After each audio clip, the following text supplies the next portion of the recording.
Bonjour à tous et bienvenue sur boursicoté.com pour cette nouvelle analyse technique Forex matières premières et Bitcoin avec donc une paire de devises euro-dollar qui, après avoir testé ici la zone des 1.1530 comme support, valide donc la cassure de ce support, puisqu'après ici franchissement, par deux fois nous avons pu constater que cette zone était devenue résistance. Donc malgré une tentative de rebond technique, les cours restent plutôt sous la moyenne mobile 20 exponentielle qui converge désormais avec ce niveau horizontal, et donc cela nous confirme la probabilité d'une poursuite du mouvement baissier. Si ce mouvement baissier était confirmé, le prochain objectif se situe sur la zone horizontale ici des 1.1430, tant que les cours ne parviennent pas à repasser au-delà des 1.1530 à la hausse.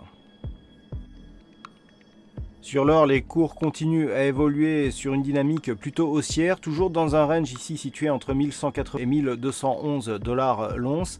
Malgré tout, on peut voir ici que les précédentes bougies sont restées cantonnées au-dessus de la moyenne mobile 20 exponentielle, mais sans parvenir à casser ici la zone de résistance qui se situe entre 1208 et 1211 dollars l'once. Donc pour l'instant, on reste dans une dynamique relativement neutre, mais une rupture haussière ici des 1211 pourrait valider un prochain objectif qui se situe sur la zone ici des 1242 dollars l'once. Sur le WTI, j'ai repositionné ici le niveau horizontal à 74,90 pour bien coller ici à la dynamique actuelle.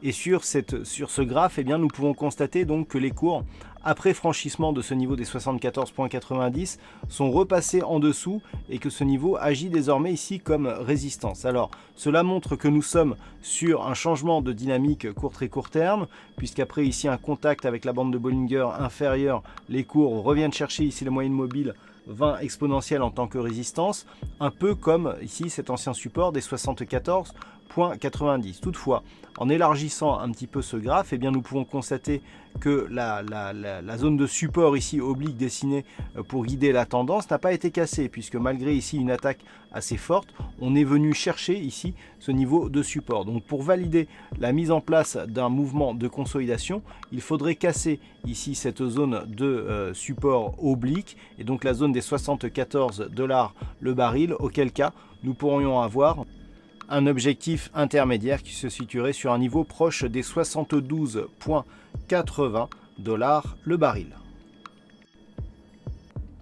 Et puis enfin les crypto-monnaies avec le Bitcoin, donc qui évolue toujours ici dans une zone neutre entre 6150 et 6790 dollars suite à la chute ici qui avait été enregistrée au début du mois de septembre, et donc depuis nous avons une évolution quasiment neutre.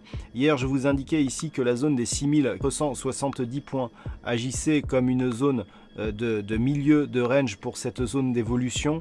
Très peu de volatilité aujourd'hui, toutefois nous pouvons constater que les cours reviennent ici au-dessus de la moyenne mobile 20 exponentielle. Nous avons ici un niveau intermédiaire des 6630 dollars qui pourrait être atteint si cette configuration technique ici était conservée. Toutefois, ça reste neutre d'un point de vue moyen terme. Voilà donc ce que nous pouvons dire sur cette analyse technique Forex, matières premières et Bitcoin. Passez un bon week-end et on se retrouve dès la semaine prochaine pour d'autres analyses techniques, toujours sur le site boursicoté.com.